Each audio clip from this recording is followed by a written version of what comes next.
સુરત શહેર cyber crime સેલે ₹1,47,88,000 સોના digital arrest કૌભાંડમાં સંડોવાયેલ એક આરોપીને અમદાવાદ ખાતેથી ઝડપી પાડી મહત્વપૂર્ણ સફળતા મેળવી છે।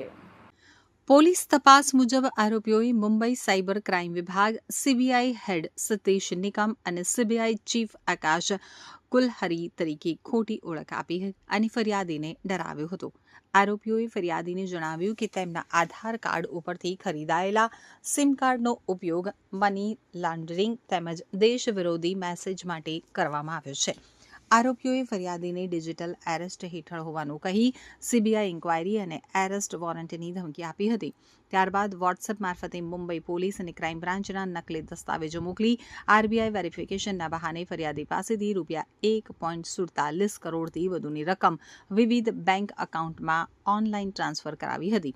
આ મામલે 18 ફેબ્રુઆરી 2026ના રોજ સુરત સાયબર ક્રાઇમ પોલીસ સ્ટેશનમાં ભારતીય ન્યાય સંહિતા 2023 તથા આઈટી એક્ટની વિવિધ કલમો હેઠળ ગુનો નોંધાયો હતો। પોલીસ કમિશનર અનુપમસિંહ ગહેલોત તથા સંયુક્ત પોલીસ કમિશનર ડોક્ટર કરણરાજ વાઘેલાની સૂચના હેઠળ સાયબર સેલ ડીસીપી વિશાખા જૈન અને એસીપી એસઈ ડેનિયલ્સના માર્ગદર્શન હેઠળ પીઆઈ વીડી મંડોરાની ટીમે ટેકનિકલ તપાસ હાથ ધરી હતી। તપાસ દરમિયાન અમદાવાદના ગોતા વિસ્તારમાં રહેતા ઉર્જિત સચિત કવિની ધરપકડ કરવામાં આવી હતી।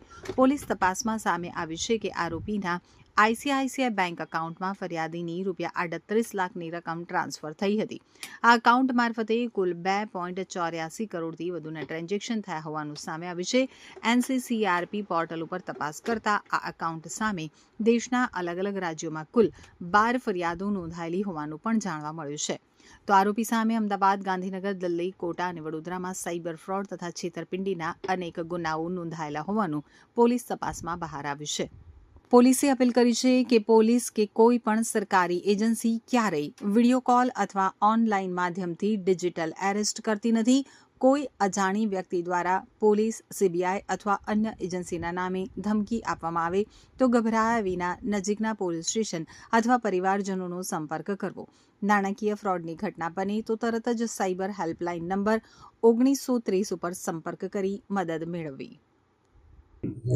એક 72 વર્ષના સિનિયર સિટીઝન સાથે ₹1,47,00,000નું ડિજિટલ એરેસ્ટ કરવામાં આવ્યું ડિજિટલ એરેસ્ટ ફ્રોડ કરવામાં આવ્યું હતું।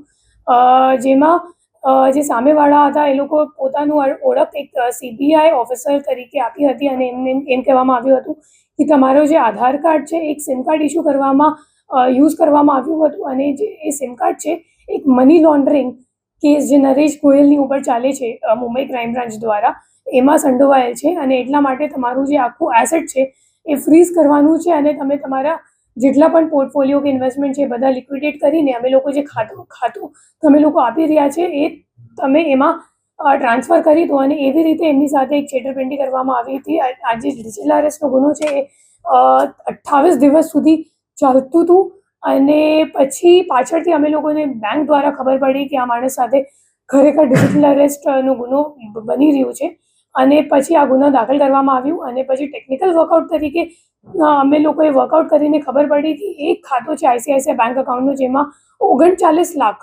₹1,47,00,000માંથી 39 લાખ રૂપિયા અમદાવાદનું આઈસીઆઈસીઆઈ બેંક એકાઉન્ટમાં ટ્રાન્સફર થયું હતું।